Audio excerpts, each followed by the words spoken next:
아버지, 통장은 어디에 두셨어요? 제가 보관해 드릴게요. 정말 효자인 둘째 아들이 물었습니다. 정말 효자인 걸까요? 오늘 이 평범해 보이는 가정에서 누구도 예상하지 못한 충격적인 진실이 드러납니다. 시작 전 여러분의 좋아요와 구독은 우리 아버지에게 힘이 됩니다. 서울 노원구의 한 오래된 아파트 단지. 아침 햇살이 비스듬히 들어오는 작은 주방에서 박만수 할아버지가 혼자 식사를 하고 계셨습니다. 75세의 나이답게 어깨가 구부정했고 낡은 회색 가디건은 여기저기 보풀이 일어 있었습니다. 식탁 위에는 혈압약, 당뇨약 등 여러 종류의 약통들이 어지럽게 놓여 있었고 할아버지는 한참을 헤매며 어떤 약을 먹어야 하는지 혼란스러워 하셨습니다. 어, 이거 파란 거를 먹었나? 하얀 거를 먹었나? 할아버지는 손을 떨며 약통을 이리저리 뒤적거리셨습니다. 3개월 전 치매 초기 진단을 받으신 후로 이런 일상이 반복되고 있었습니다. 밥도 언제 드셨는지 기억이 나지 않아서 냉장고를 열어보시고 가스레인지를 켜놓고 잊어버릴까봐 몇 번씩 확인하시는 모습이 안쓰럽기만 했습니다. 거실 벽에는 돌아가신 할머니와의 결혼 사진이 걸려 있었는데 할아버지는 그 앞에서 한참을 멍하니 서 계시다가 여보 약 먹었나요? 하며 허공에 말을 걸기도 하셨습니다. 혼자 지내시는 게 이렇게 힘들 줄 몰랐다고 가끔씩 한숨을 쉬시는 모습에서 깊은 외로움이 느껴졌습니다. 오후 2시쯤 현관문이 열리며 둘째 아들 박준호가 들어왔습니다. 45세의 준호는 깔끔한 정장 차림에 환한 미소를 지으며 아버지께 다가갔습니다. 아버지, 안녕하세요. 오늘 컨디션은 어때요? 약은 드셨고요? 준호야, 와서 고맙다. 약을 먹었는지 안 먹었는지 자꾸 헷갈리네. 준호는 정말 효자처럼 보였습니다. 아버지 주변을 정리해주고 약통을 보기 쉽게 나열해주며 아버지, 이제부터 제가 자주 와서 챙겨드릴게요라고 다정하게 말했습니다. 그런데 준호가 아버지 지갑이 놓인 곳을 유독 자주 쳐다보는 게 조금 이상했습니다. 그리고 아버지, 혹시 통장은 어디에 보관하세요? 혹시 분실하시면 안 되니까 제가 안전한 곳에 보관해 드릴까요? 라고 넌지시 물어봤는데 할아버지는 아직 괜찮다며 애매하게 대답하셨습니다. 그나저나 형은 요즘 연락도 안 하고 바쁜가 봐요. 준호가 큰형 얘기를 꺼내자 할아버지 표정이 조금 어두워졌습니다. 큰아들은 미국에서 사업을 하고 있다며 1년에 한두 번 정도만 안부 전화 정도 온다고 했습니다. 저녁 무렵 할아버지는 혼자 동네 마트에 장을 보러 나가셨습니다. 작은 장바구니를 들고 두부, 계란, 우유 등 간단한 생필품들을 담으시는데 가격을 제대로 기억하지 못해서 같은 물건을 몇 번씩 들었다 놓았다 하셨습니다. 계산대에서는 지갑을 뒤적이며 돈을 찾느라 한참을 헤매셨습니다. 10,000원짜리가 있었는데 하시면서 당황하시자 마트 사장님이 할아버지 천천히 하세요라며 친절하게 기다려주셨습니다. 뒤에 줄 선 손님들은 혀를 차며 불편해하는 표정이었지만요. 계산을 마치고 집으로 돌아가시는 길에 할아버지는 영수증을 보시며 이상하네. 돈이 생각보다 많이 나갔네라고 혼잣말을 하셨습니다. 요즘 자꾸 계산이 헷갈린다며 한숨을 쉬셨는데 정말 안쓰러워 보였습니다. 아파트 입구에서 이웃 할머니를 만났습니다.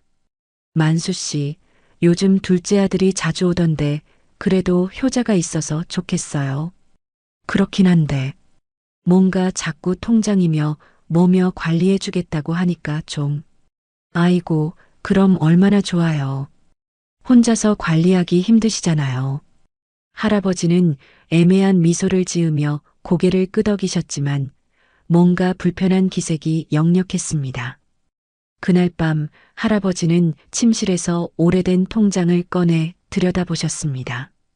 숫자들이 어지럽게 보이긴 했지만 잔고가 꽤 많다는 것은 알 수 있었습니다.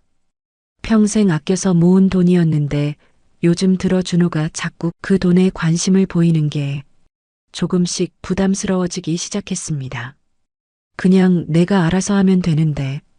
할아버지는 통장을 서랍 깊숙이 넣어두며 작게 중얼거리셨습니다. 하지만 앞으로 준호가 얼마나 자주 찾아올지, 그리고 그때마다 뭘 요구할지는 전혀 예상하지 못하고 계셨습니다. 다음 날 오전 10시, 준호가 또다시 아버지를 찾아왔습니다. 이번에는 손에 약국 봉지를 들고 있었습니다.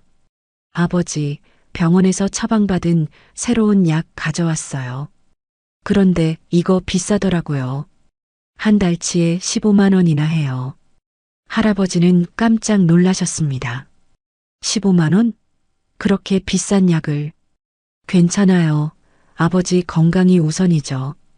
그런데 제가 일단 제 카드로 결제했는데 아버지 통장에서 좀 빼서 제게 주실 수 있어요?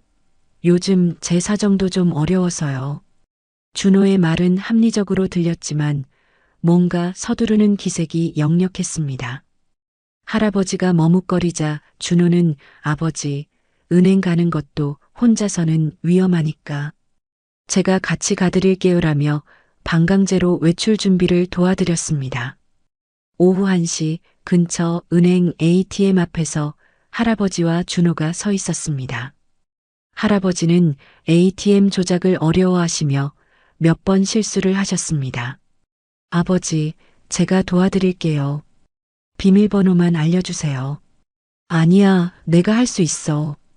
하지만 계속 실수하시자 준호가 아버지 뒤에 사람들이 기다리고 있어요라며 재촉했습니다. 할아버지는 미안한 마음에 결국 비밀번호를 알려주셨고 준호가 대신 조작하기 시작했습니다. 약값으로 15만 원만 뽑을게요. 그런데 화면을 보던 준호의 눈이 반짝였습니다. 잔고가 1,200만 원이나 되는 걸 확인한 것입니다. 준호는 잠시 망설이더니 50만 원을 인출했습니다. 50만 원? 아버지 약값 말고도 다음 달 생활비까지 미리 뽑아드린 거예요. 자주 은행 오시기 힘드시잖아요. 할아버지는 뭔가 이상했지만 아들이 자신을 걱정해서 하는 일이라고 생각하며 고개를 끄덕이셨습니다. 하지만 준호가 돈을 세면서 짓는 표정이 묘하게 흡족해 보였습니다. 그날 저녁 할아버지는 집에서 혼자 저녁을 드시고 계실 때 초인종이 울렸습니다. 문을 열어보니 50대 중반의 단정한 여성이 하얀 가운을 입고 서 있었습니다. 안녕하세요. 저는 중구보건소에서 나온 김미경 간병사입니다. 치매 어르신들 관리 프로그램으로 파견 나왔어요. 김미경은 정중한 말투로 자신을 소개했습니다. 손에는 공식적으로 보이는 서류와 체온계, 혈압계 등이 들어있는 가방을 들고 있었습니다. 저 신청한 적이 없는데요. 가족분께서 신청하셨어요. 박준호 씨요. 아버님 혼자 계시기 힘드시다고 해서 주 3회 방문해서 건강관리와 생활 도움을 드리기로 했습니다. 할아버지는 준호가 그런 일까지 챙겨줬다며 고마워하셨습니다. 김미경은 친절하게 할아버지의 혈압을 재고 복용 중인 약들을 확인하며 꼼꼼히 기록했습니다. 어르신 실례가 안 된다면 평소에 금전 관리는 어떻게 하세요? 치매 초기에는 실수하시기 쉬워서요. 아직은 괜찮습니다. 그래도 안전을 위해서 신뢰할 수 있는 가족분께 맡기시는 게 좋을 텐데요. 요즘 치매 어르신들을 노리는 사기꾼들도 많거든요. 김미경의 말은 할아버지를 걱정해 주는 것 같았지만 유독 재산관리 얘기를 자주 꺼내는 게 조금 이상했습니다. 김미경이 돌아간 후 할아버지는 뭔가 답답한 기분이 드셨습니다. 갑자기 아들과 간병사가 동시에 나타나서 자신의 모든 일을 관리하려고 하니까 부담스러웠던 것입니다. 하지만 내가 치매에 걸려서 그런가 보다라고 자책하며 오히려 가족과 전문가가 도와주는 게 다행이라고 생각하려고 애썼습니다. 그날 밤 준호는 집에서 휴대폰으로 누군가와 통화를 하고 있었습니다. 응, 오늘 50만 원 뽑았어. 잔고가 1200만 원이나 돼. 그리고 그 간병사도 투입됐으니까 이제 본격적으로 시작하면 될 것 같은데? 전화 너머에서 여자 목소리가 들렸습니다. 좋아. 그럼 계획대로 진행하자.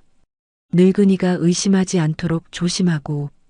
준호는 비열한 미소를 지으며 전화를 끊었습니다. 아버지가 생각하는 효자의 모습과는 전혀 다른 계산적이고 차가운 진짜 얼굴이었습니다. 일주일 후 할아버지는 김미경 간병사의 정기 방문을 받고 계셨습니다. 김미경은 이번에도 친절한 미소로 혈압을 재고 약 복용 상태를 확인했습니다. 오늘은 조금 다른 얘기를 꺼냈습니다. 어르신, 요즘 치매 어르신들을 노리는 금융 사기가 정말 많아요. 얼마 전에도 90세 할머니가 3억 원을 사기당하셨다고 하더라고요. 할아버지는 깜짝 놀라며 3억 원을? 이라고 되물었습니다. 네, 그래서 정부에서도 치매 어르신들의 재산을 안전하게 보호하는 프로그램을 시작했어요. 신뢰할 수 있는 전문기관에서 대신 관리해드리는 거죠. 김미경은 그럴듯한 서류를 꺼내 보여드렸습니다.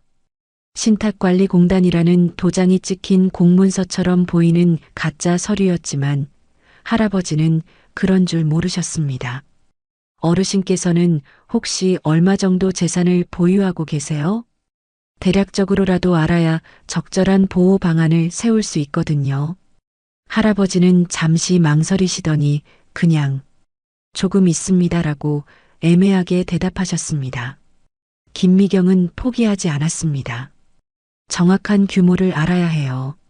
1000만 원 미만, 1억 원 미만, 10억 원 미만. 이런 식으로 구간별로 보호 방식이 달라지거든요. 바로 그때 준호가 들어왔습니다.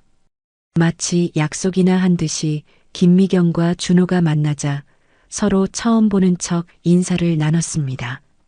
간병사님이시군요. 제가 둘째 아들 박준호입니다. 반갑습니다. 아버님을 잘 돌보고 계시는군요. 두 사람은 자연스럽게 할아버지의 재산 관리에 대해 대화를 나누기 시작했습니다. 아버지, 간병사님 말씀이 맞아요. 요즘 정말 사기꾼들이 많다더라고요. 저희도 전문가의 도움을 받는 게 좋을 것 같아요. 준호는 할아버지를 설득하기 시작했습니다. 아버지께서 갖고 계신 재산이 얼마나 되는지 정확히 파악부터 해야죠. 할아버지가 계속 망설이자 준호는 다른 방법을 시도했습니다. 그럼 제가 은행에 가서 잔고 확인부터 해드릴게요. 어차피 비밀번호도 아시잖아요. 아니야, 그럴 필요 없어. 에이, 뭐가 그렇게 부끄러우세요? 가족끼리. 결국 할아버지는 마지못해 통장들을 꺼내주셨습니다. 준호가 통장 잔고를 확인하는 순간 눈이 휘둥그레졌습니다. 아버지, 이게 정말 여러 개의 통장을 합치니 무려 100억 원이 넘는 금액이 적혀 있었습니다. 준호는 겉으로는 놀란 척했지만 속으로는 환상적이라고 생각하고 있었습니다. 김미경도 마찬가지로 충격받은 표정을 연기하며 말했습니다. 어머나, 이 정도 규모시면 정말로 전문적인 관리가 필요하겠네요. 혹시 이런 큰 금액을 어르신 혼자 관리하시다가 실수라도 하시면. 그러게요. 아버지, 이건 정말 위험해요. 만약에 사기꾼들이 이 사실을 알면 어떡해요? 두 사람은 마치 짜고 치는 듯이 할아버지를 압박했습니다. 할아버지는 평생 아껴서 모은 돈이지만 치매 때문에 혹시 실수할까봐 두려워지기 시작했습니다. 그럼 어떻게 해야 하죠? 일단 안전한 곳으로 옮겨두는 게 좋겠어요. 김미경이 또 다른 서류를 꺼냈습니다. 이건 임시보호계좌 개설 신청서예요. 정부 인증기관에서 안전하게 보관해드리고 어르신께서 필요하실 때마다 찾아 쓰실 수 있어요. 준호도 맞장구를 쳤습니다. 네, 아버지. 이게 가장 안전한 방법인 것 같아요. 제가 도와드릴게요. 할아버지는 두 사람의 말이 합리적으로 들렸지만 뭔가 마음 한구석이 불편했습니다. 내가 치매라서 판단력이 흐려진 건가? 라는 생각에 결국 서류에 도장을 찍으셨습니다.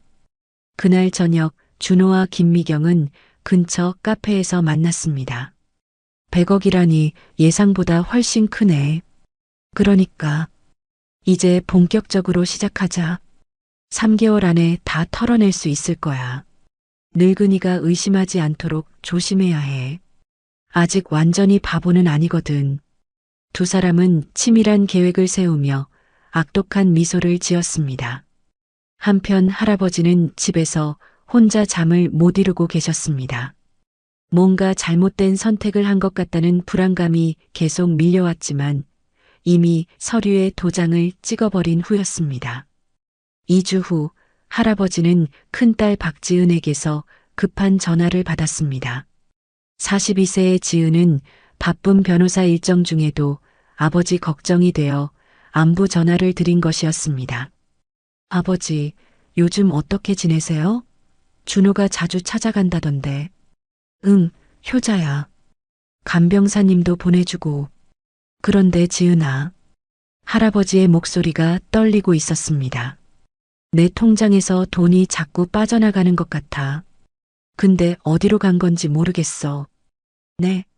그게 무슨 말씀이세요? 아니, 100억이 있었는데. 이상해.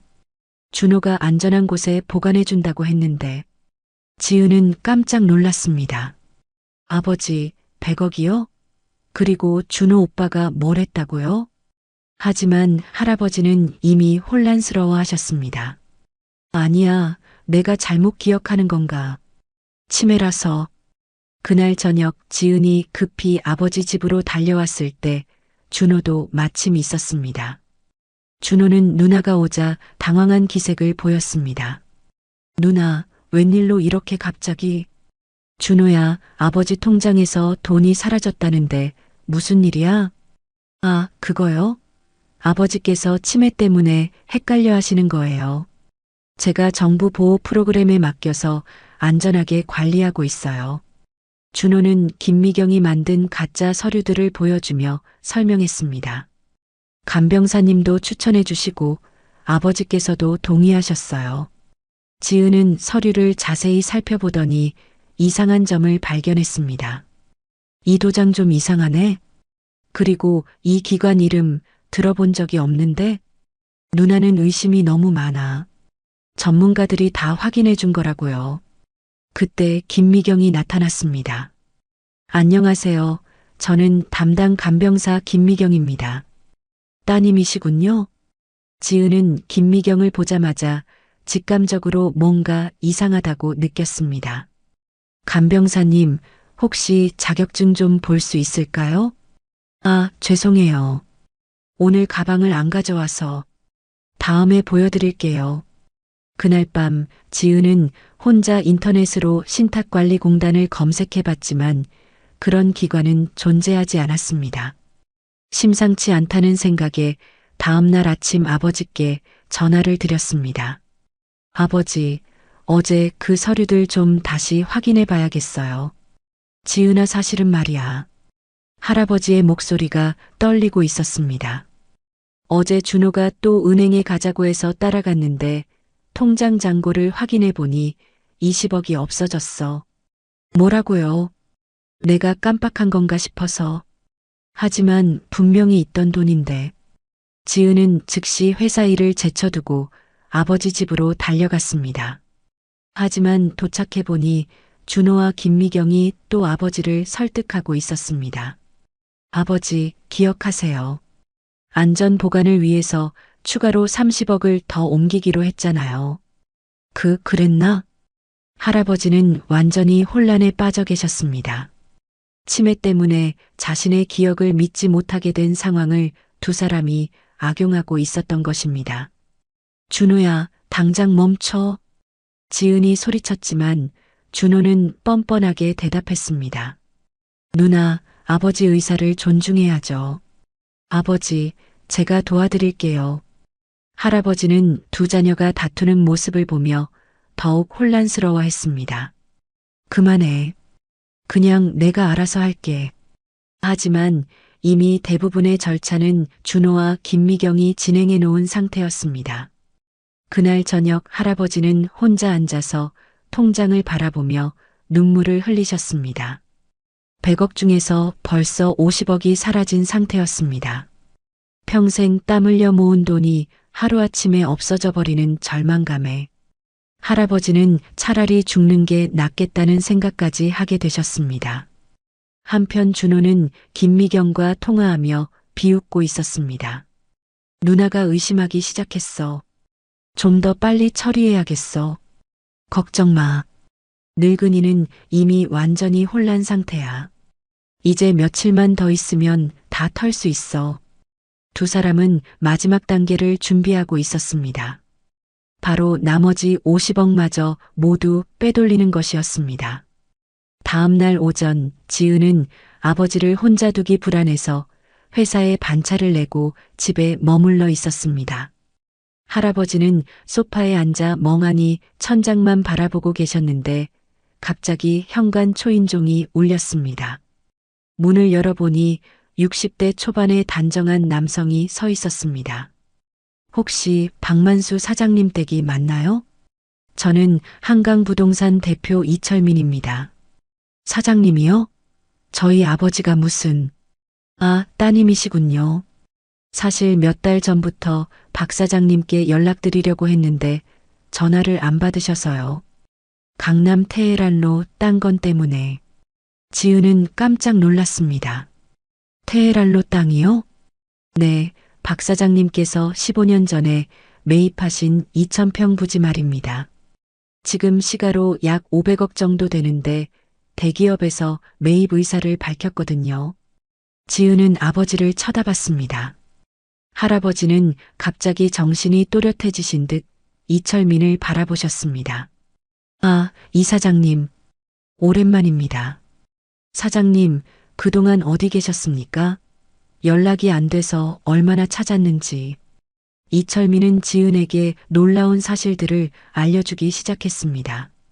따님, 혹시 아버님이 어떤 분이신지 모르세요? 박만수 사장님은 부동산 투자계의 전설이십니다. 1980년대부터 강남 개발 붐을 예측하고 투자하셔서 잠깐요. 제가 알기로는 아버지는 그냥 회사원이긴 하셨죠. 대기업 상무이사까지 올라가시고 퇴직 후에는 본격적으로 부동산 투자에 뛰어드셨거든요. 워낙 신중하신 분이라 가족들에게도 자세한 얘기를 안 하셨나 보네요. 할아버지가 조용히 말씀하셨습니다. 지은아, 미안하다.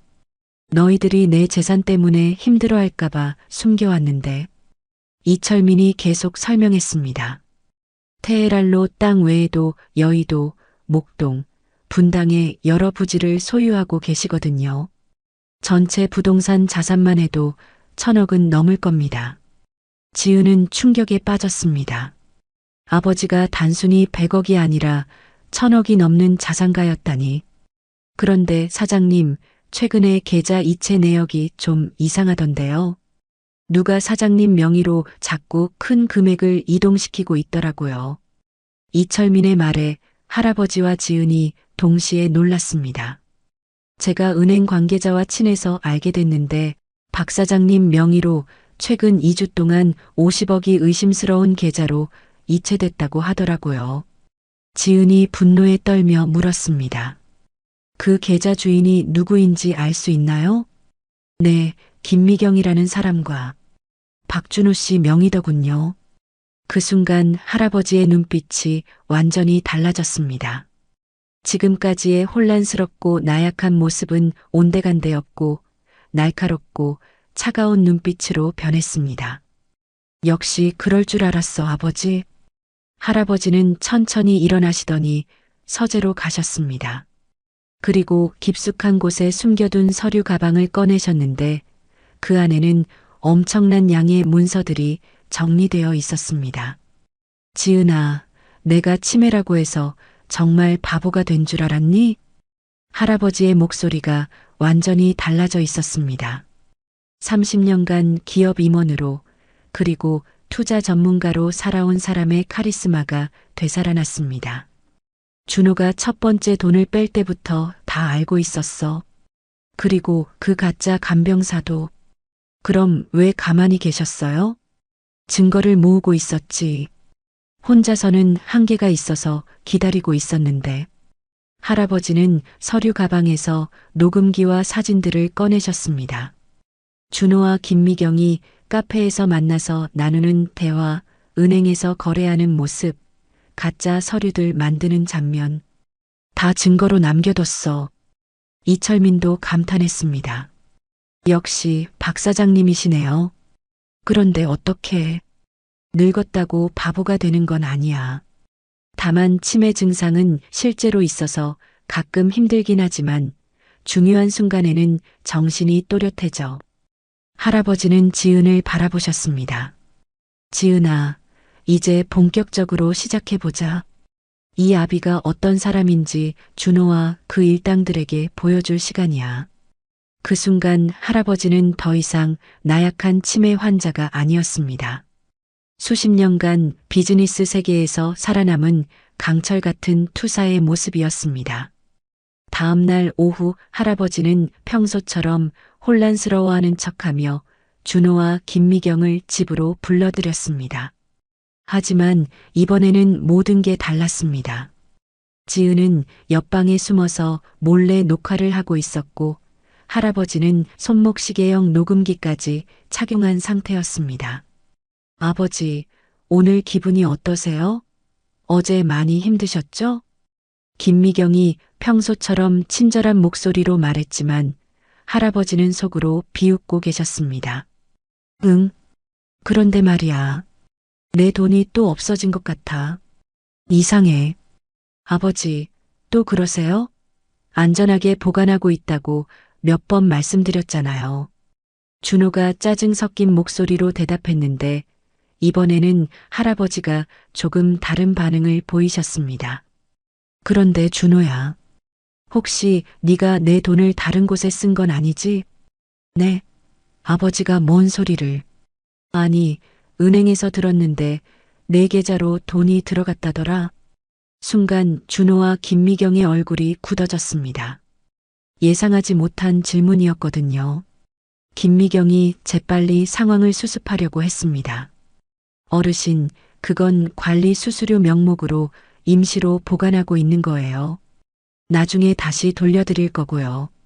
관리 수수료가 20억이나 돼? 할아버지의 질문에 두 사람이 당황했습니다. 평소 같으면 혼란스러워했을 할아버지가 정확한 금액까지 파악하고 있었기 때문입니다. 아버지, 치매 때문에 숫자를 잘못 기억하시는 거예요. 20억이 아니라 200만 원이에요.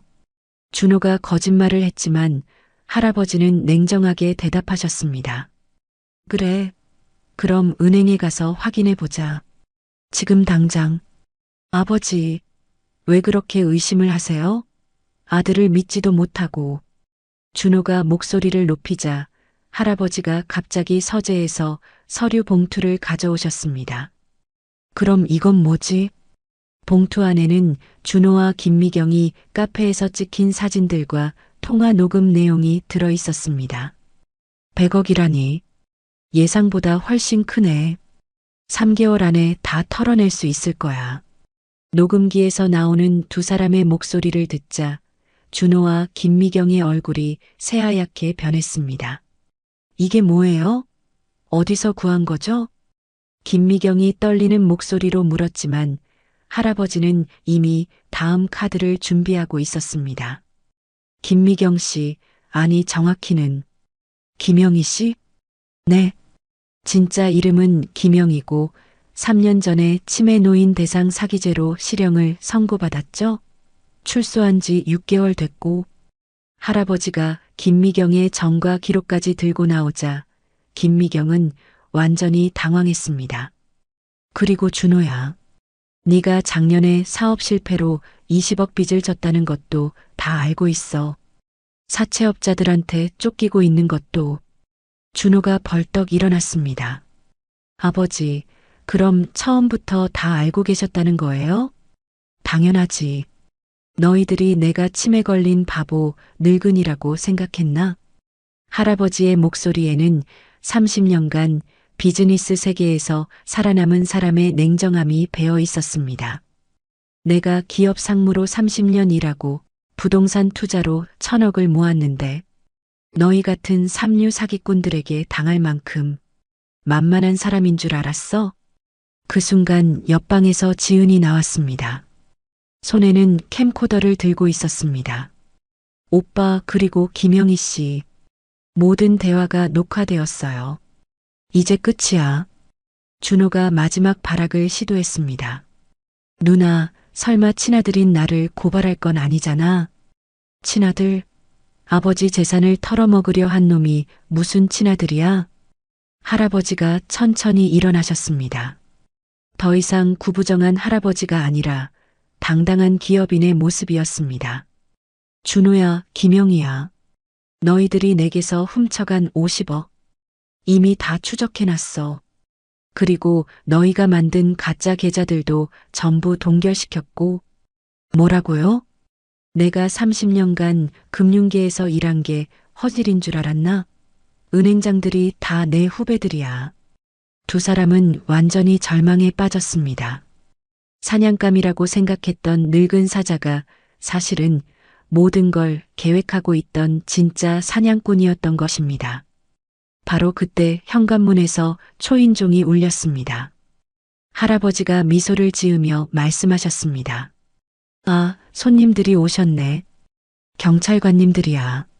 현관문이 열리자 경찰관 4명이 들어왔습니다. 그중 팀장으로 보이는 40대 경찰관이 할아버지께 정중하게 인사했습니다. 박만수 사장님, 안녕하십니다. 강남서 경제범죄수사팀 박형준 팀장입니다. 준호와 김미경은 경찰을 보자 완전히 얼어붙었습니다. 팀장님, 수고하셨습니다. 모든 증거는 제가 정리해서 이미 보내드렸고 오늘 현장에서 자백까지 받았으니 이제 마무리만 하시면 됩니다. 할아버지의 말에 박형준 팀장이 고개를 끄덕였습니다. 네, 사장님. 사전에 협조해 주신 덕분에 완벽한 수사가 가능했습니다. 준호가 믿을 수 없다는 표정으로 소리쳤습니다. 아버지, 설마 정말로 친아들을 고발하신 거예요? 할아버지가 차갑게 대답하셨습니다. 친아들, 아버지 재산 100억을 털어먹으려 한 놈이 무슨 친아들이야? 너는 이미 내 아들이 아니야. 박형준 팀장이 김미경부터 체포했습니다. 김영희, 아니 김미경. 특정경제범죄 가중처벌법 위반, 사기죄, 문서 위조죄로 긴급 체포합니다. 잠깐만요. 이건 오해예요. 어르신이 동의하셔서. 동의라고? 치매 환자를 속여서 받은 동의가 유효하다고 생각해? 할아버지가 비웃으며 말씀하셨습니다. 그리고 김영희 씨, 당신이 3년 전에도 80대 할머니한테서 5억을 사기친 전과가 있다는 거 모르는 줄 알았어? 재범이니까 형량이 더 늘어날 거야. 김미경의 얼굴이 새하얗게 변했습니다. 자신의 모든 전과가 다 파악된 상태였던 것입니다. 다음은 준호 차례였습니다. 박준호, 당신도 동일한 혐의로 체포합니다. 아버지, 제발, 저는 정말 돈이 급해서 나중에 다 갚으려고 했어요. 준호가 무릎을 꿇으며 애원했지만 할아버지는 돌아보지도 않으셨습니다. 나중에 갚으려고? 50억을 언제 갚을 건데? 네가 20억 빚더미에 앉아있으면서. 그때 아파트 현관 앞에서 소란이 들렸습니다. 이웃 주민들이 모여들어 구경하고 있었는데 할아버지는 오히려 당당하게 나가셨습니다. 여러분, 죄송합니다. 소란을 피워서. 만수 씨, 무슨 일이에요? 이웃 할머니가 걱정스럽게 물어보자 할아버지가 또렷한 목소리로 대답하셨습니다. 제 둘째 아들이 저를 치매 환자라고 속이고 제 재산을 훔쳐갔습니다. 지금 체포되어 가는 중이에요. 어머나, 그런 일이. 여러분도 조심하세요. 요즘 치매 어르신들 재산을 노리는 사기꾼들이 정말 많습니다. 아무리 가족이라도 함부로 믿으면 안 됩니다. 할아버지의 말에 이웃들이 모두 고개를 끄덕였습니다. 경찰차에 태워지면서 준호가 마지막으로 소리쳤습니다. 아버지, 저는 정말 아버지 아들이에요. 제발. 할아버지는 단호하게 등을 돌리셨습니다. 30년 전에 네가 태어났을 때 아버지가 되어서 얼마나 기뻤는지 알아? 하지만 오늘부터 너는 내 아들이 아니야. 다시는 아버지라고 부르지 마라. 준호의 울음소리가 아파트 단지에 울려 퍼졌지만 아무도 동정하지 않았습니다. 박형준 팀장이 할아버지께 마지막 인사를 드렸습니다.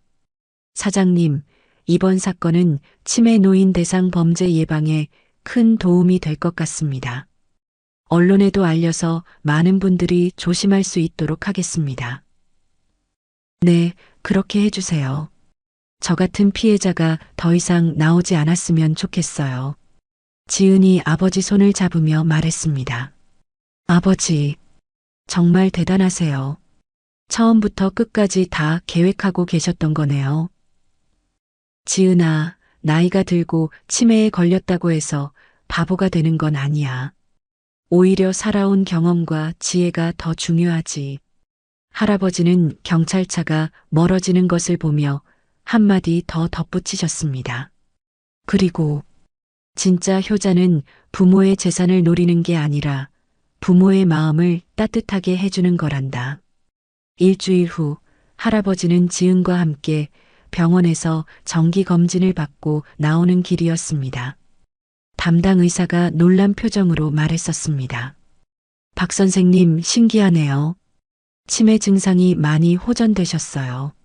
스트레스가 줄어서 그런가 봅니다. 스트레스요? 네, 치매는 단순히 뇌 질환만이 아니라 심리적 요인도 큰 영향을 미치거든요. 가족 갈등이나 재정적 불안감 같은 것들이 증상을 악화시키는 경우가 많아요. 할아버지는 쓴웃음을 지으셨습니다. 그동안 준호와 김미경 때문에 받았던 스트레스가 얼마나 컸는지 새삼 깨닫게 되셨던 것입니다.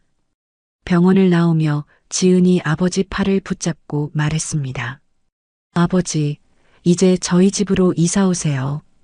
혼자 계시지 마시고. 아니야, 지은아. 나는 여기서 잘 살고 있어. 대신 자주 놀러 와라. 그래도, 지은아, 나는 아직 혼자서도 충분히 살 수 있어. 오늘 의사 선생님 말씀도 들었잖아. 그날 오후 할아버지는 동네 경로당에 가셨습니다. 평소보다 훨씬 많은 어르신들이 모여 계셨는데 할아버지를 보자 모두들 관심 있는 눈빛으로 바라봤습니다. 만수 씨, 신문에 났던데 정말 대단하셨어요. 어떻게 그렇게 치밀하게 계획을 세우셨어요? 어르신들이 궁금해하자 할아버지는 의자에 앉으며 차근차근 설명해 드리기 시작했습니다. 여러분들도 조심하셔야 해요. 요즘 우리 같은 노인들 재산을 노리는 사기꾼들이 정말 많거든요. 그런데 만수 씨, 어떻게 미리 알아차렸어요? 첫째는 너무 갑자기 효자가 됐다는 거였어요. 1년에 한두 번 오던 놈이 갑자기 매일같이 오니까 이상하더라고요. 어르신들이 고개를 끄덕이며 들었습니다. 둘째는 자꾸 돈 얘기만 한다는 거였죠. 진짜 효자라면 아버지 건강을 먼저 걱정할 텐데 통장이며 비밀번호만 물어보더라고요. 아, 그렇구나. 그리고 가장 중요한 건 우리가 나이 들고 치매에 걸렸다고 해서 바보가 되는 건 아니라는 거예요. 오히려 살아온 경험과 지혜가 더 소중한 거죠. 할아버지의 말에 어르신들이 박수를 쳤습니다. 저녁 무렵 할아버지는 집에 돌아와 거실 장식장 앞에 서 계셨습니다. 돌아가신 할머니의 사진을 바라보며 조용히 말씀하셨습니다. 여보, 우리 둘째가 그런 놈이 될 줄 몰랐어요. 당신이 살아계셨다면 얼마나 가슴 아파했을까. 잠시 침묵이 흘렀습니다. 하지만 지은이는 정말 좋은 아이로 자랐어요. 당신이 자랑스러워할 거예요. 그때 현관문에서 초인종이 울렸습니다. 문을 열어보니 지은이 큰 봉지를 들고 서 있었습니다. 아버지, 저녁 같이 드실래요? 아버지가 좋아하시는 갈비찜 만들어 왔어요. 지은아, 고맙다. 두 사람은 함께 식탁에 앉아 저녁을 먹었습니다. 오랜만에 가족의 온기가 느껴지는 시간이었습니다. 아버지, 그런데 준호 오빠는 어떻게 되는 거예요? 글쎄, 아마 5년 정도는 감옥에 있을 거야. 그동안 반성이나 하겠지. 용서하실 생각은? 지은아, 용서는 진심으로 뉘우칠 때 하는 거야. 지금 그놈은 잡혔다고 분노하고 있을 뿐 자신이 잘못했다는 생각은 안 하고 있어. 할아버지는 잠시 생각에 잠기셨다가 말씀을 이어가셨습니다.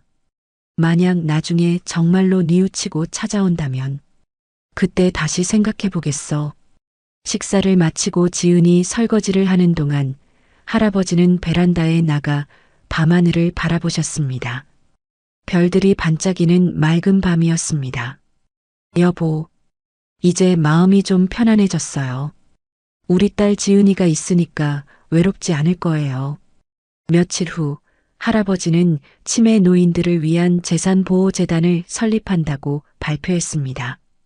본인의 경험을 바탕으로 다른 어르신들이 피해를 당하지 않도록 도움을 주겠다는 것이었습니다. 나이 들어서도 당당하게 살 수 있는 세상을 만들고 싶습니다. 우리 어르신들이 사기꾼들의 표적이 되지 않도록 말입니다. 그렇게 박만수 할아버지는 피해자에서 사회활동가로 새로운 인생을 시작하셨습니다. 치매라는 어려움 속에서도 지혜와 용기로 정의를 실현한 진정한 어른의 모습을 보여주신 것이었습니다.